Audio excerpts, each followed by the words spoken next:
So, hi everyone. In this video, we are going to discuss about the derived pricing in Salesforce Revenue Cloud.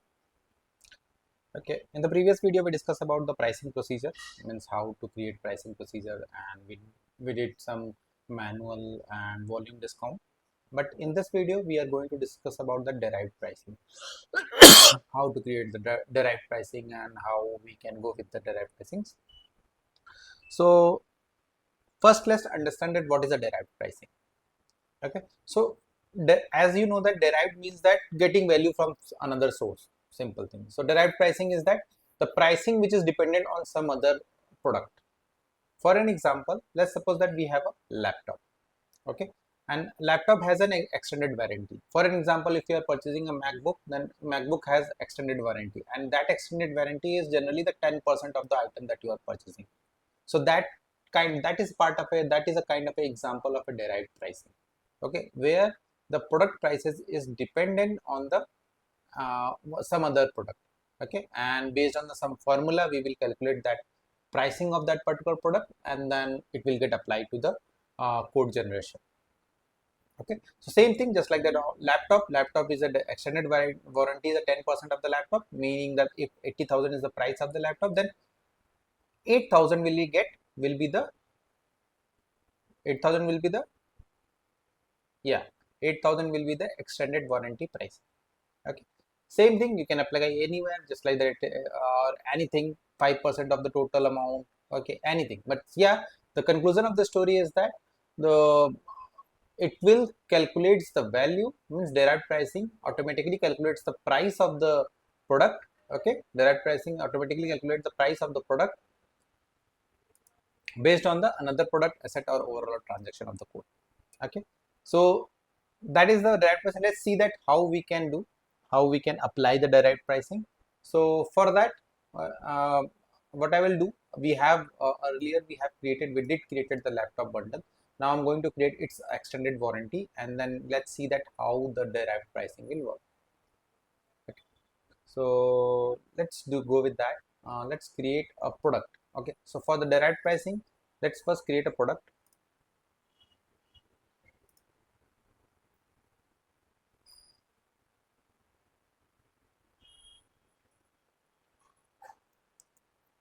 Mm,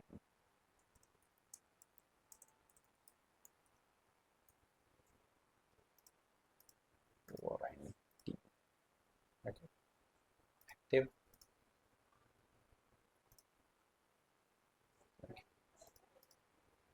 Category, everything remains same, means category, product, selling models, everything will be the same. So it will be on the laptop floor, and product model, selling model will be one time.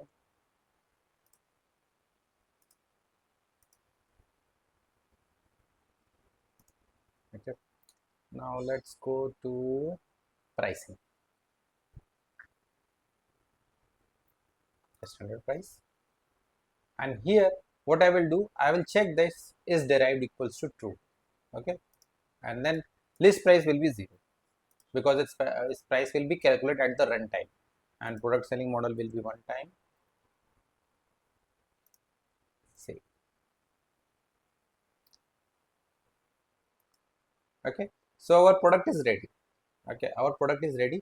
Now let's go to and configure this one. So for that, what we will do, we will go to derived prices, and in this derived prices we will create a new,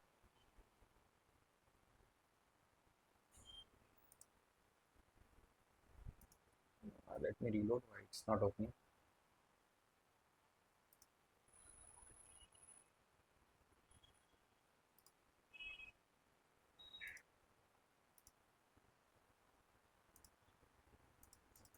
Why it's not creating.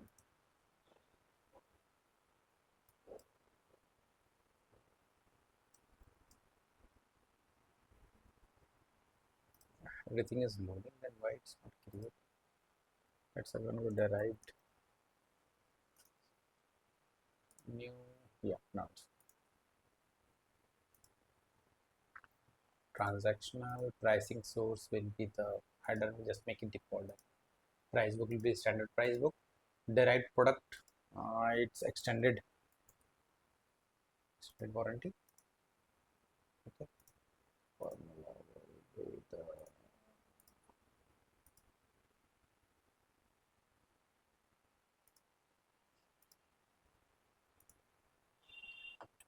and that is our Dell laptop. Dell laptop bag, laptop Dell. Yeah. Okay. List price, because that is the price of that particular. So list price star 0.1. That will be the 10%. And effective date you can make it and save. Let's make it both.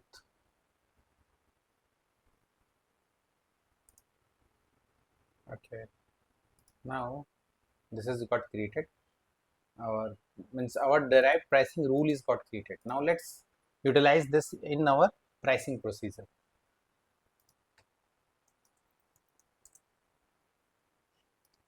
Pricing procedure.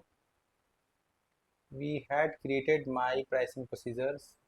There is a lots of example of that we did. Let's utilize the attribute based my pricing procedure. That is our the base one. Actually, I'm just going to clone it and create a new one. So that's why. So for that, I need a base pricing procedure.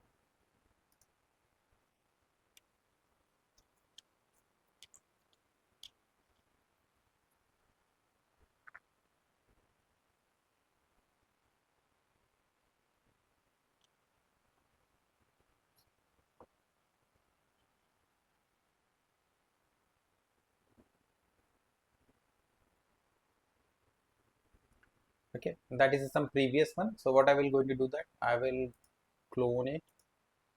Okay, create a new pricing procedure, and here I will like my Dell laptop pricing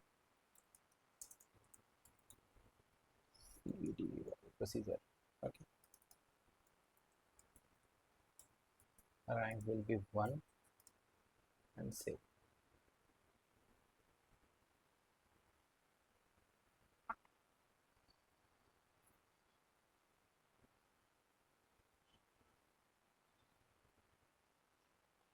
Okay, let me delete these two. These two will be as it is. If you don't know why we have added this one, just watch the previous video, meaning the starting video of the pricing setting, sorry, pricing procedure. Then you will know that what is the meaning of a pricing setting and list price. For this one, we are going to use the derived, and here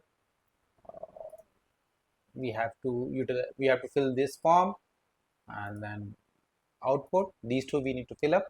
So let's fill one by one.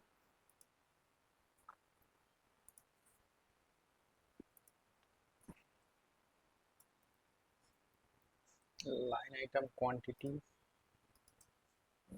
contributor, net unit price is the contributor.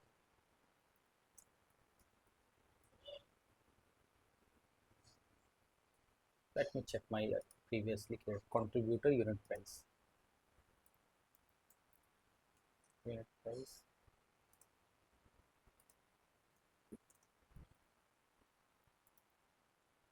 Contributor.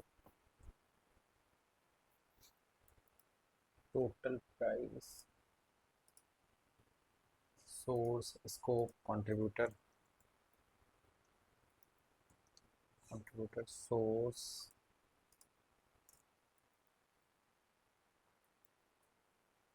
Scope. List price, list unit price. Yeah, list price.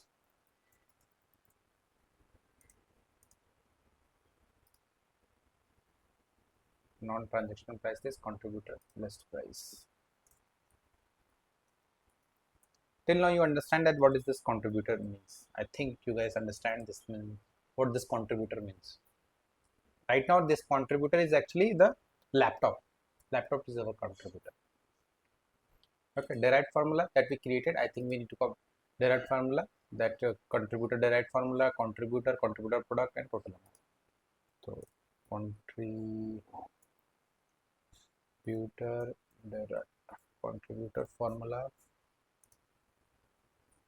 input contributor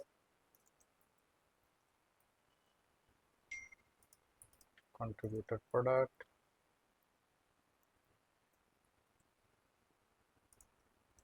and then net, I think total price, total amount.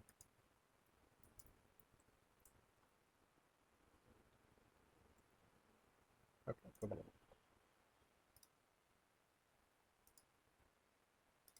Right. This is that. Let's save it.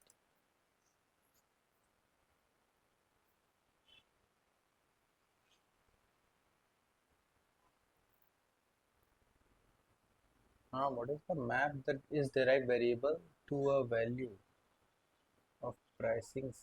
Oh, from the top here we need to is derived with this one. This one we need to put.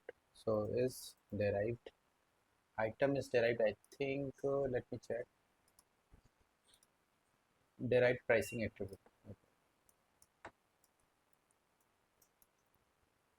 This.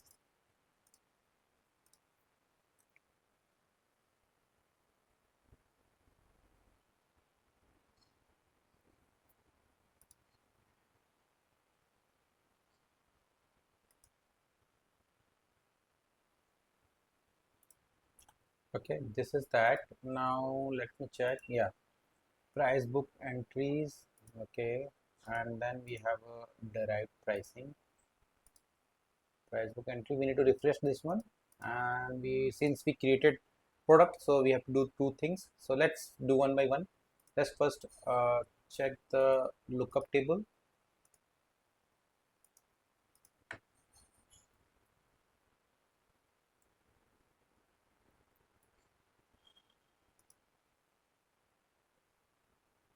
Price book entries v2. What we are utilizing? It's v1. Book entries v2.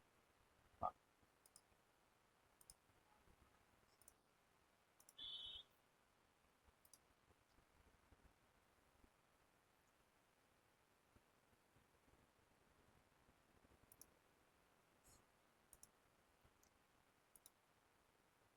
oh, product product price book product selling.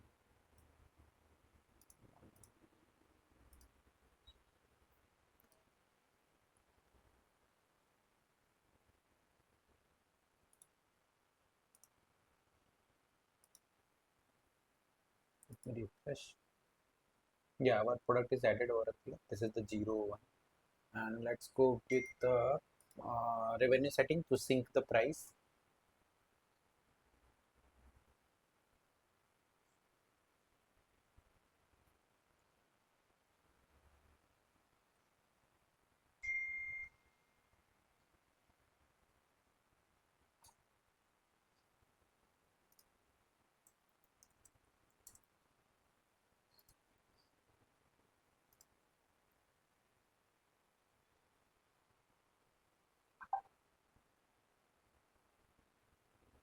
Oh, sorry, product Salesforce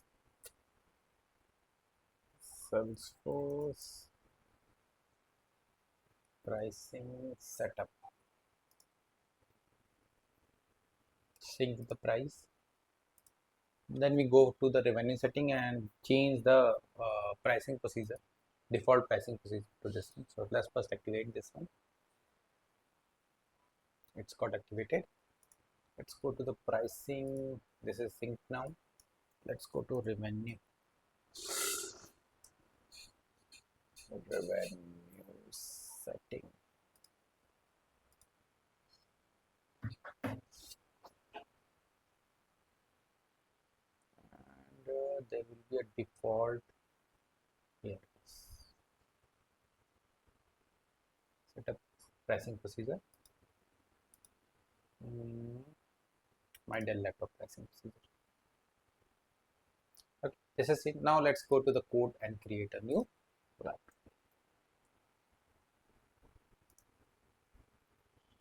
Okay, laptop bundle. I think this is already created. Let's create another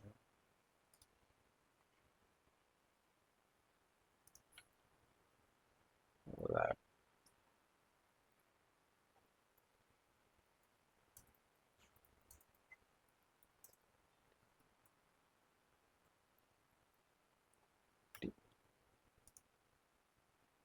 Save. Okay. Let's go to the browse catalogs. In the browse catalog, save the standard price book and then go for Shriram Electronics.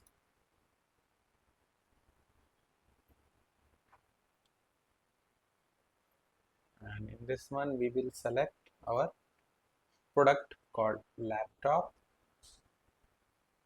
Where is that? Dell laptop. Where is from? Yeah, laptop Dell as well as extended warranty, both of them. Okay, let's add it and add this one also. Save code.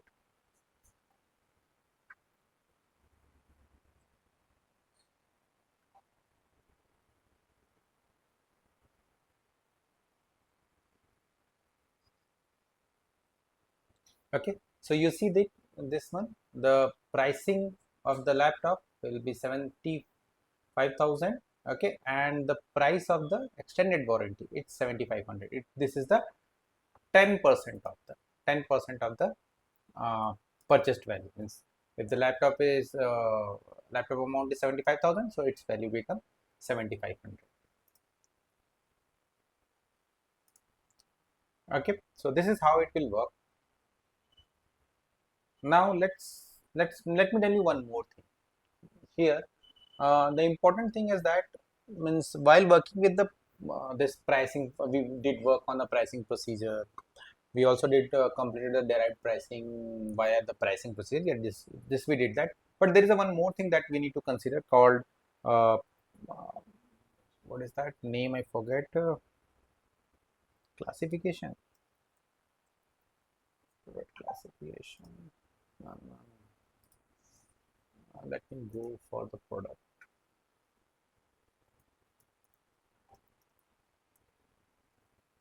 Category, classification, component, configuration, disqualification, request, serialized product request. Maybe in manage catalog I will remember it.